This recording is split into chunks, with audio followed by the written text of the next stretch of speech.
Most welcome everyone to this training session, the next in our series on tree crop production, and this one is about the nutritional management and managing the health of both the soils and the trees to help sustain productivity in your orchards.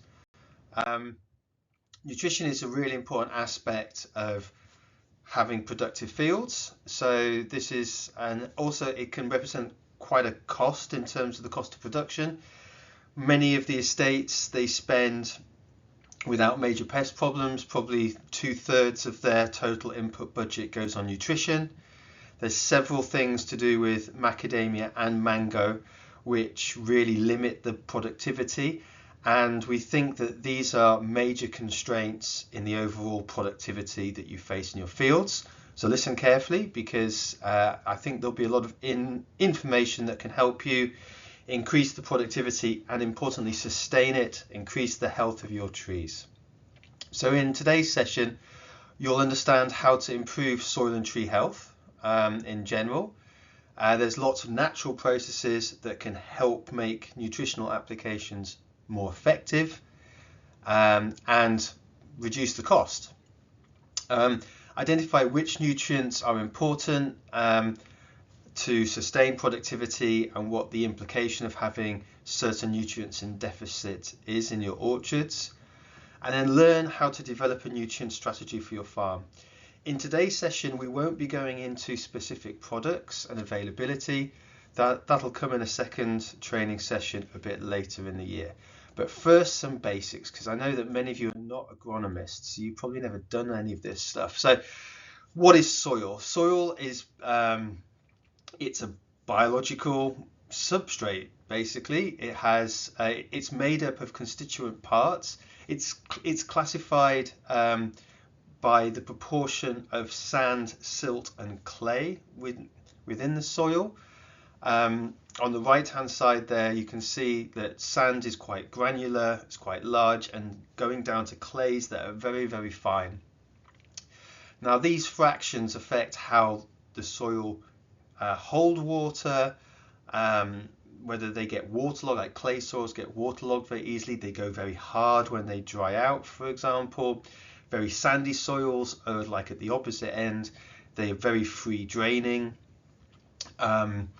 And loamy soils are kind of something in between. Now, most tree crops do not like wet feet, so they like to be drained soils.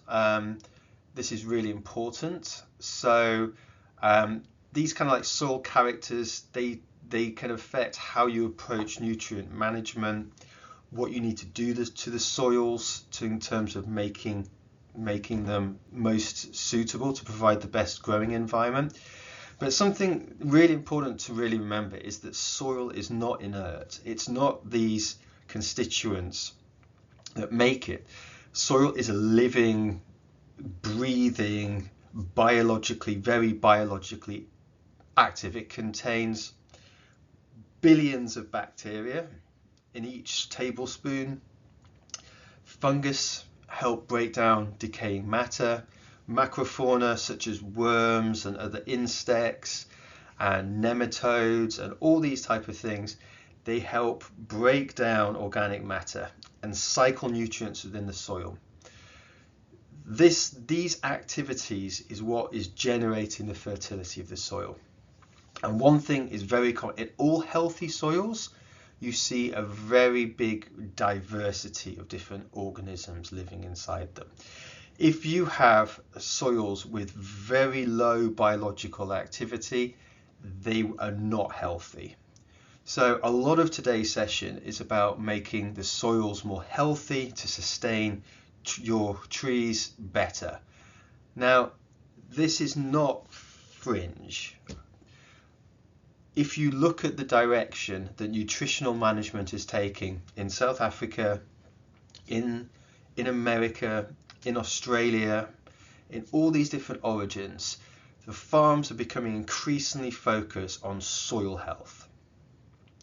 And soil health is super important because it enables, if you do apply artificial nutrients, then the soil can hold them, it releases them slowly, and trees absorb things in a different way to an arable crop.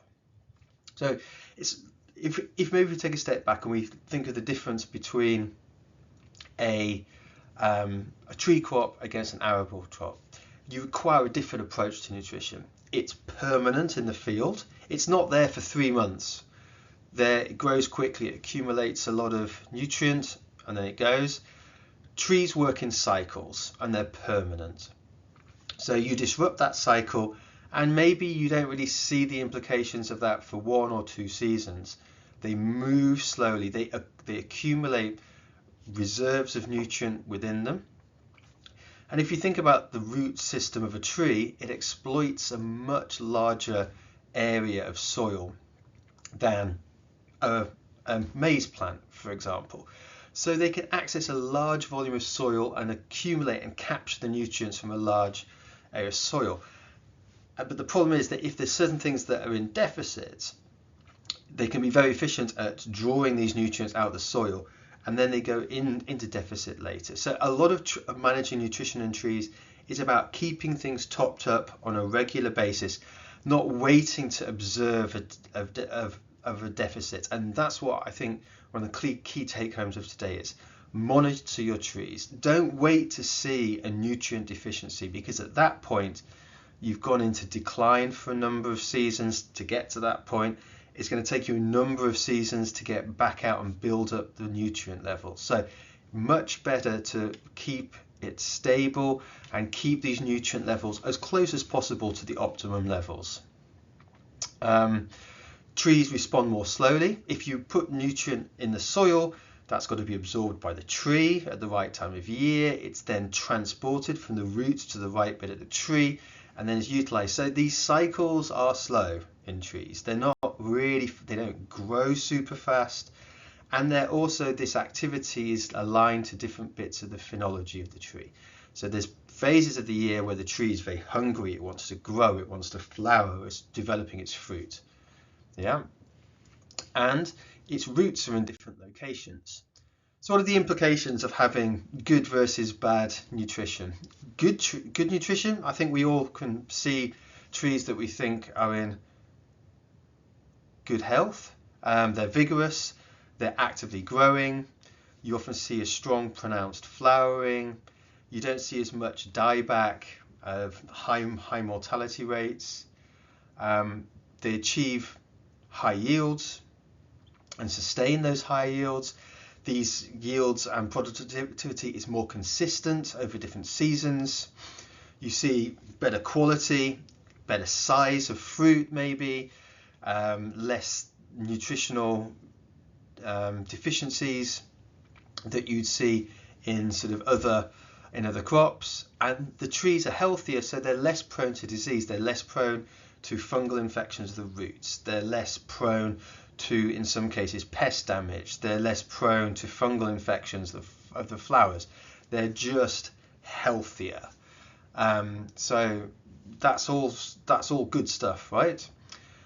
Poor nutritional health, the symptoms are often manifested, they establish slowly. They're not very happy, they don't establish quickly. This is a slow establishment. They're not getting to productive age in the normal sort of time frame. You'll see dieback of branches. You see significant premature nut and fruit drop. So even if it's flowering, it's not holding a large proportion of that fruit through. Often both the leaves and the fruit suffer some form of malformations. This could be leaves that look strange shape or undersized, or their growth pattern is different, and you get lower quality and overall lower yields. But tree crops, as I mentioned before, work in cycles. This is a phenology chart for mango and macadamia. Macadamia, you see like these two kind of like clear phases of higher root activity. One is in the early flowering sort of stage, pre-flowering stage, where the tree is trying to build up nutrition to sustain flowering and nut set. And then you see the second phase, which is during nut development. Well, obviously the tree is utilizing a lot of nutrient to sustain its crop, and that's why you see disruption if there's poor nutrition at flowering, where you get maybe a very weak nut set, or not so much flowering, or flower dieback, and then if you get a lot of premature nut drop, because the tree just can't hold on to that much fruit. In mango, it's kind of a little bit similar. Probably the root activity comes a bit earlier in mango, sort of clearly in the pre-flowering. So once the post-harvest flush has kind of finished, then you get like a boost of root activity. And also likewise during fruit development, there's a lot of root activity. Interestingly, in mango, obviously that phase, as in macadamia, is during dry season, after the cold weather. So this is a phase of the year without much water, so that's worth thinking about. And a lot of the techniques we're going to be talking about today are about improving the soil health, water retention, to enable the roots to be more active. I think it's really important to think like farming is a hands-on thing, right? And we've got to think like physically what is happening in the fields and with the trees. Now, one thing that I see a lot is that particularly in young orchards, the trees are stressed out. It's important to think about why this is. Now, trees intrinsically change the environment around them. As they grow and increase in size and the canopy gets wider, it just casts a much larger shadow on the floor. This for a much bigger proportion of the day. If you think like a small tree, at midday, it's going to cast a shadow right over its roots. But once it goes beyond midday, either side, that shadow is going to quickly move away from the root zone. And because of this, the soil temperatures in young orchards are far higher than they are in mature orchards. Now, this is important because all tree crops have got feeding roots, which is where they get almost all their nutrition from, in the top like 10 centimeters of the soil, and can go into the mulch layer as well. And this is really important. If you have high temperatures, these are sensitive roots. They grow in tune with the phases of the tree and as the tree grows. So if these roots are exposed to very high temperatures, mechanical damage, if they're exposed to direct sunlight, then this means that those roots are going to die, or they're going to become wither. They're not going to be vigorous, and they're not going to really do their job, which is accumulating and taking up nutrient for the tree.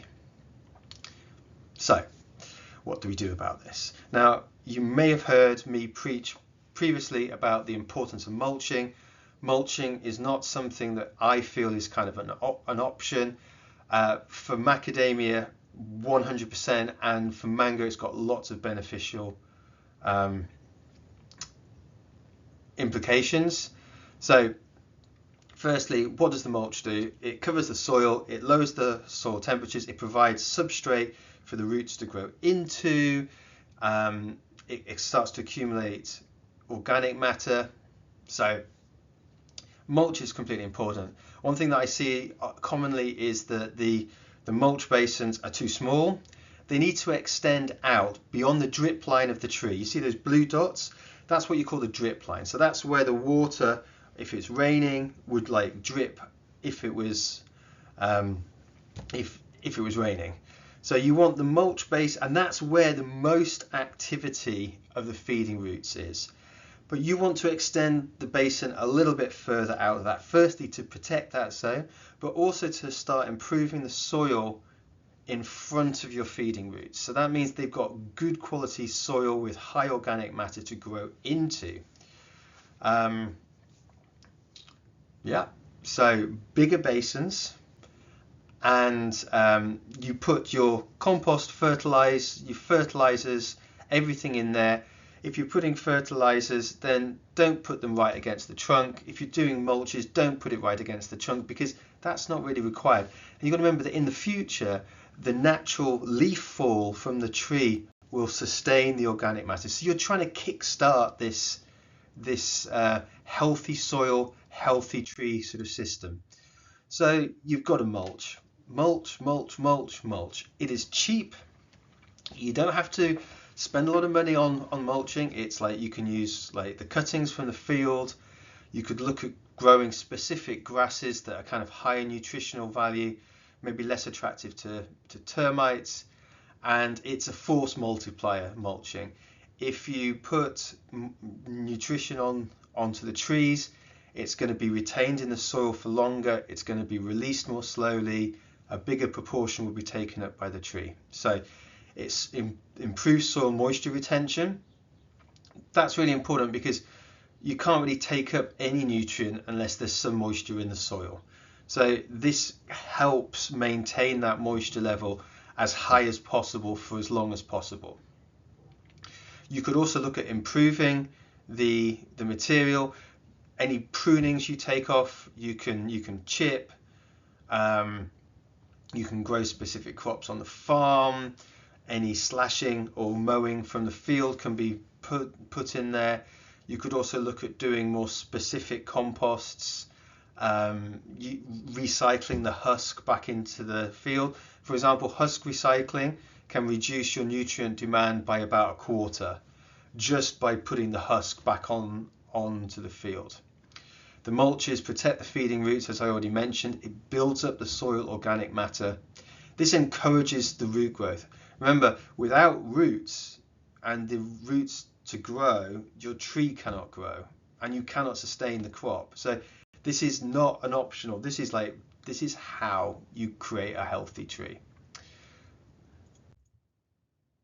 So it's important to realize that nutrients is like the law of minimums. So it will be constrained by the thing that is limiting. And then once that's addressed, it will be constrained by the next limiting factor, and so on. So if you think of a leaky barrel and you're like putting patches on it over and over again, what you want is to get the barrel as full as possible to hold its full volume of water. So the reason why this is important is because you need to address it like a strategy. So a strategy means you're not saying, oh, I need to put more of this on, or I need to put more of that on, but you say the tree needs to have balanced nutrition. It needs to have this, this, this, and this. And that means that you can start to focus in certain areas where your nutrient system doesn't cover that information, for example. Some of you may have been involved with this, but we've been taking samples from your farms over the last few months and analysing this. And we've sort of observed some very common traits, I think, like along this journey. I think many of you are applying some form of inorganic nutrition, but often it doesn't seem to be like the right type of nutrients. Seem to be applying quite high nitrogen fertilizers, compound D, 23-21-0. These are kind of basically unsuitable for a tree crop. They've got far too high levels of nitrogen, relatively low in other areas. They don't cover the micronutrients. And those that have got like a nutritional kind of program, it's very limited, and it's really focused on the on the macronutrients to the expense of micronutrients. And we think it's really the micronutrients that have got a very large bearing on the limitations of productivity that you're facing. So this is an area that definitely needs to be addressed. It seems to be under appreciation in general of the importance of organic matter levels in the soil. That's formed the first 10 minutes of this training session, and I think farmers often think that the solution can be bought, but like a lot of soil organic matter is about just good on-farm practice and best practices. It's very cost effective. That the basins where mulches are contained are far too small. Sometimes they are not in the right locations. Like I've seen mounding up of mulches towards the stem of the tree. They need to go out to the drip line. Mulch quality can be greatly improved at the moment. There is pretty, like, it's either field residues. We can maybe look at doing some improved quality mulches and composting. Very limited access to inputs. A lot of these inputs are relatively specialized. They're not available over the counter. They are much more specific, and because of that, the access and availability is poor, which is feeding into not having the right inputs in the first place. And also the options to apply are different to the estates. So in terms of a general assessment, are more on the agronomy side. Organic matter at the moment is usually 1% or under, needs to be closer to 3%. Boron is deficit at almost all sites. This is very common in Malawi because it's low in the soils. Very low sulfur levels, not always, but very commonly. Zinc is low, and calcium. Now, boron, zinc, and calcium together are very important for flowering, nut and fruit set, nut and fruit development. And I think that these are really the ones that are driving the high levels of fruit drop and nut drop that you're facing. And then magnesium and potassium were very low in some sites and other sites less so. But again, these are things that need to be kept an eye on. In ex-tobacco sites in Macadamia, which are a lot around Machinji and in Kasungu, there was very high P levels. Macadamia finds phosphorus quite toxic, so it's a big limiting factor. This is kind of for your reference, but this is kind of like what we should be expecting in soil and leaf as kind of norms. And I would greatly encourage you to take annual leaf samples from your trees. There's a bit of a guide of how to do that. You sort of take them. This is like, don't follow those months because that's actually, I think, from Australia. But if you take them sort of October, November sort of time, once they're fully hardened off, and the third or fourth pair of leaves going back from the growing tip, and they should be from healthy trees only. Don't take them from very poor quality trees because they won't be representative of the site. Applying nutrients, this is a kind of a big issue because if we think the estate sector, this is all mechanically applied. They use a lot of spraying equipment to apply foliar fertilizers.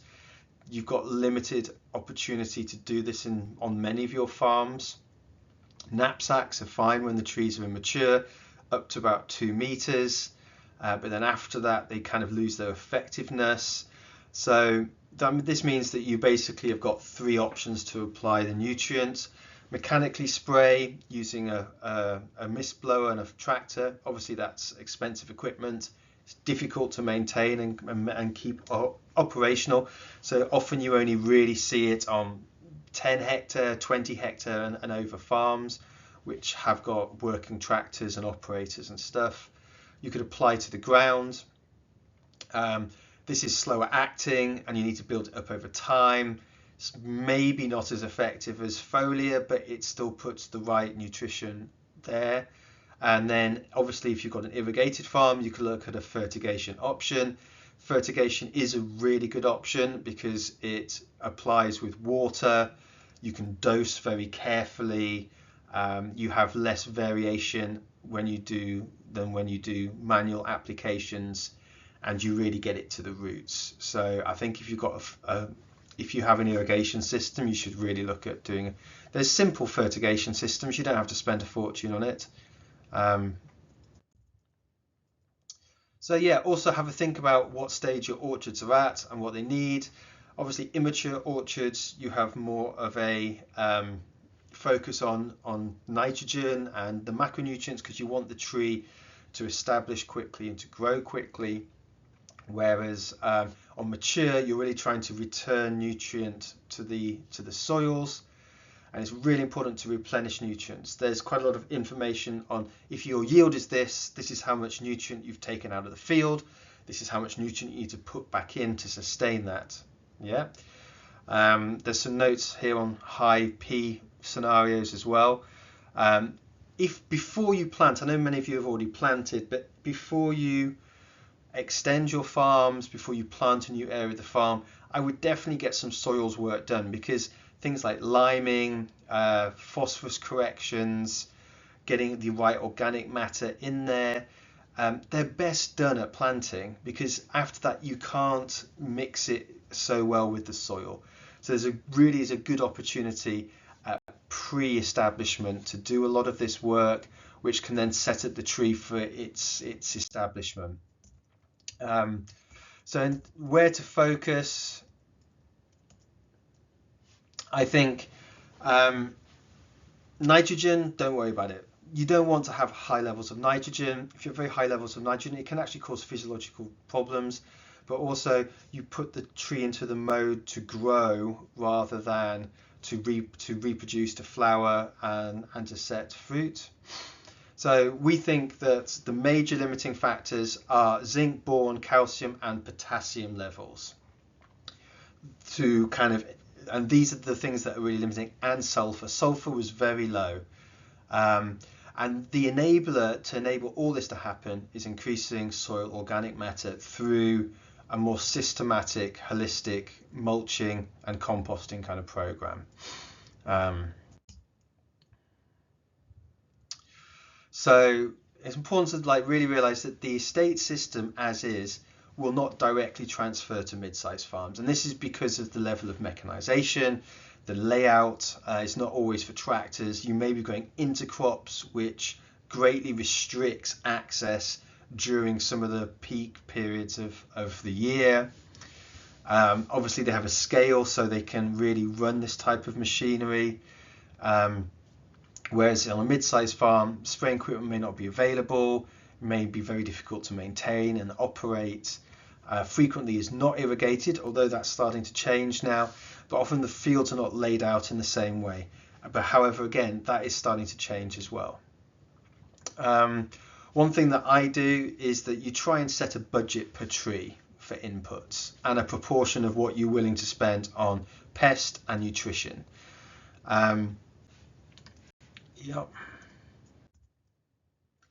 So a nutrient strategy, I think, is made up of kind of like four things.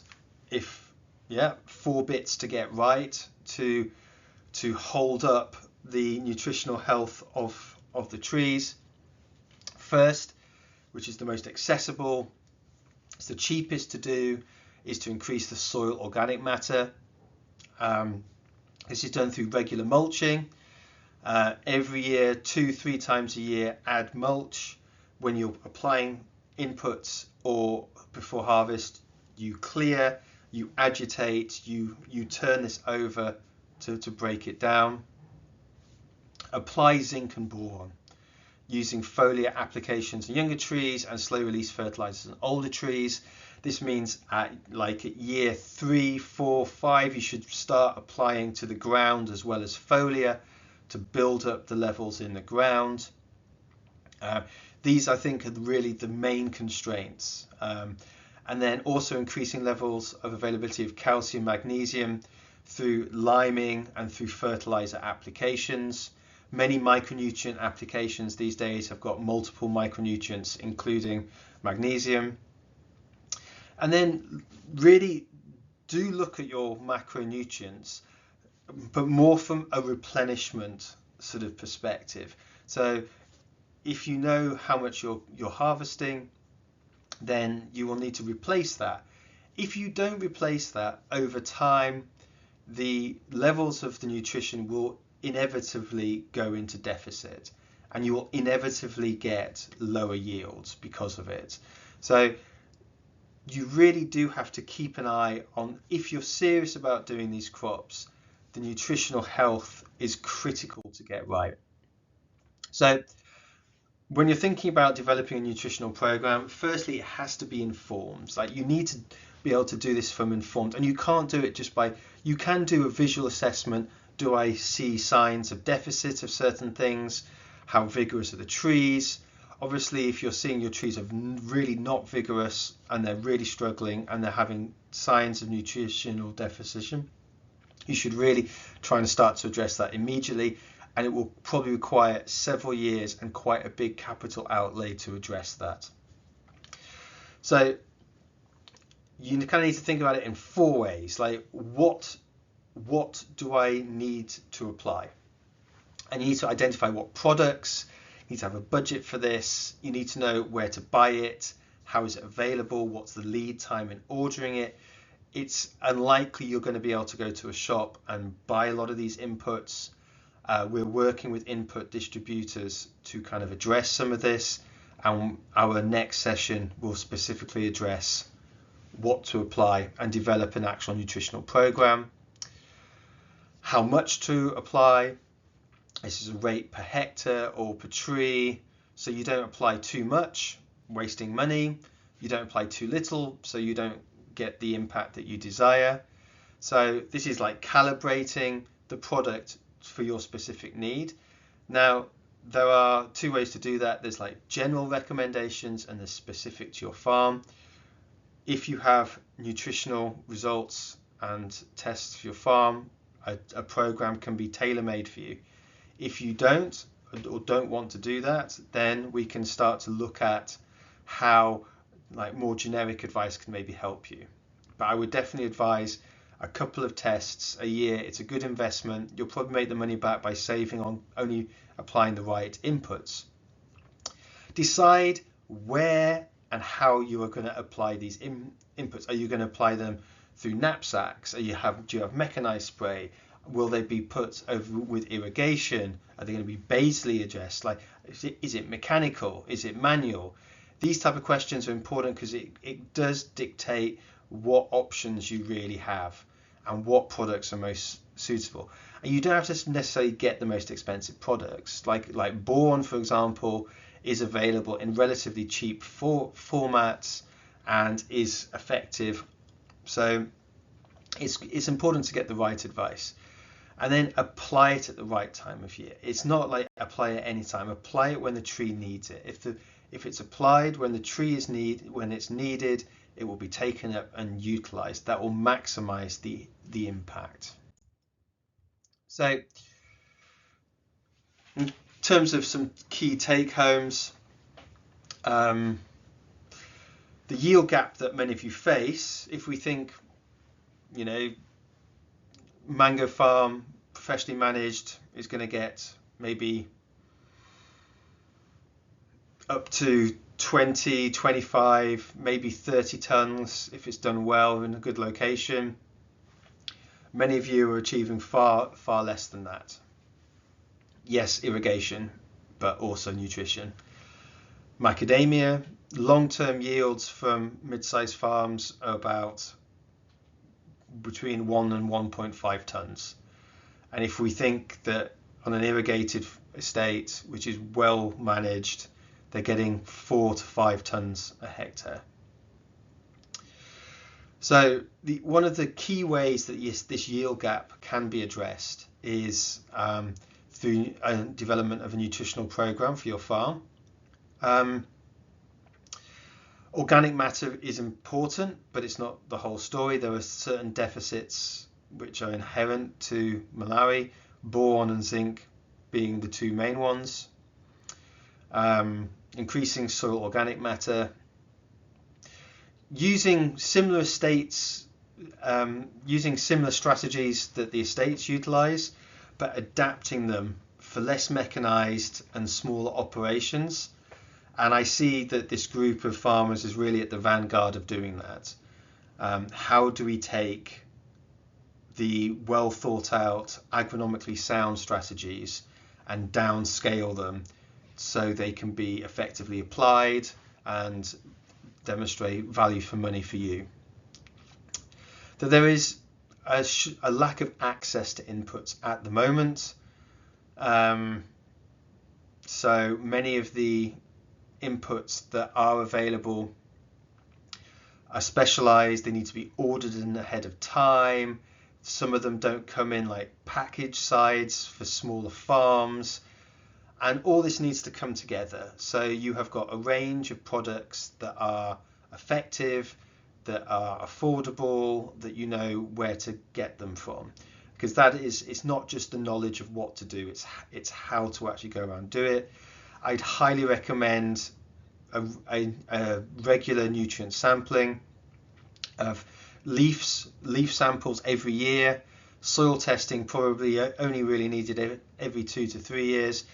Leaf testing, you can take the samples yourself, you can get them to a lab. That really makes it very cost effective, and also really focuses where the attention is needed. And have like a broader policy. It's not about just putting nutrients onto the trees, but it's about keeping the soil health there, tree health there, and making sure that's in place. Because just by putting on inputs, you don't enable that. Like soil health, so it's not compacted, it's aerated, and has a thriving biodiversity, is only going to help make all your other work on nutrition far more effective. Okay, thank you very much for your time. You can always get in contact with us at the Malawi Value Chains Project for any questions, and have a very good day. Thank you. Bye.